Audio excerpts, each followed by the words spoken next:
Hello, I'm DM Fitzgerald. I want to thank you for your support for almost 70 shows we've done so far. Please like and subscribe, and feel free to leave a comment. I read all of the comments. Also, we have a Patreon account where I give away free stuff. Thank you. And now, let's get on with the show.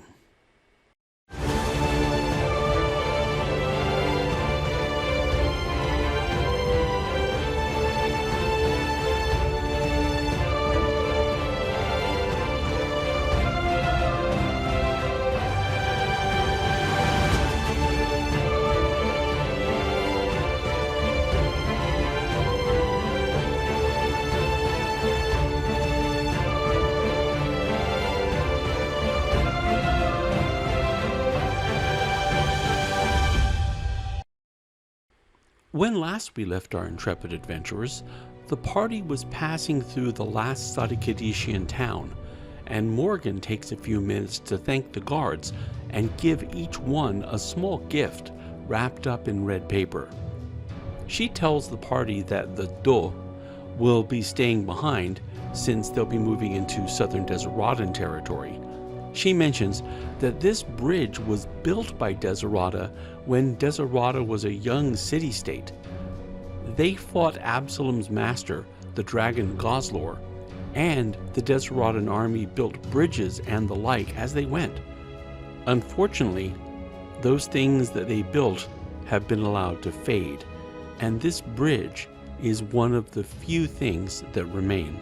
She says that it's also believed that the very roots and catacombs of Stantown were also built by the early Deseratans. Soon, they're across the bridge and riding towards the fortified manor of South Point. They talk with an altman and request a place to stay for the night, and they're invited to dinner. Finn performs for the soldiers. He keeps the tone light.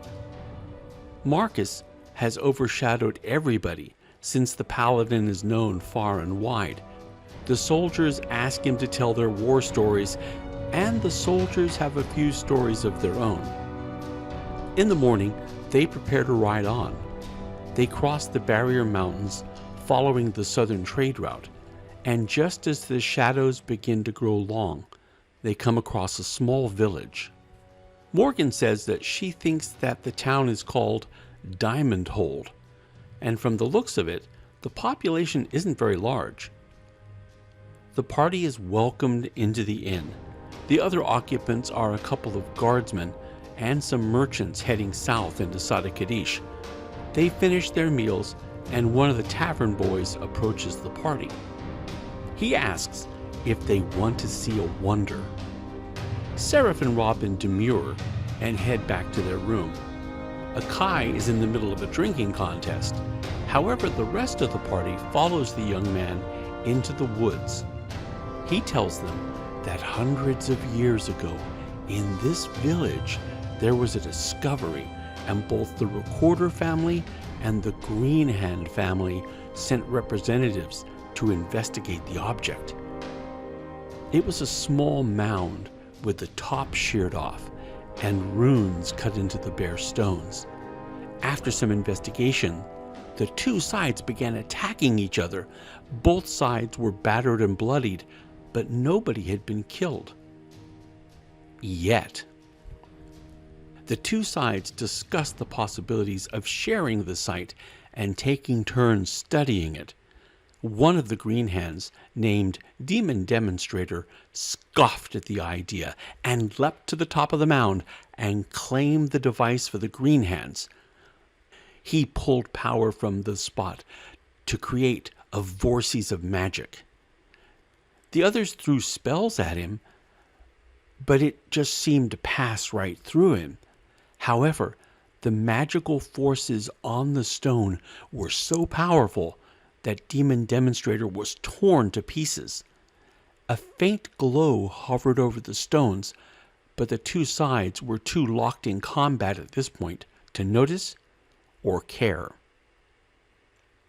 The killing of Demonstrator was the last straw in the heightening tensions between the two families, and the Green Hand Recorder War was begun in earnest.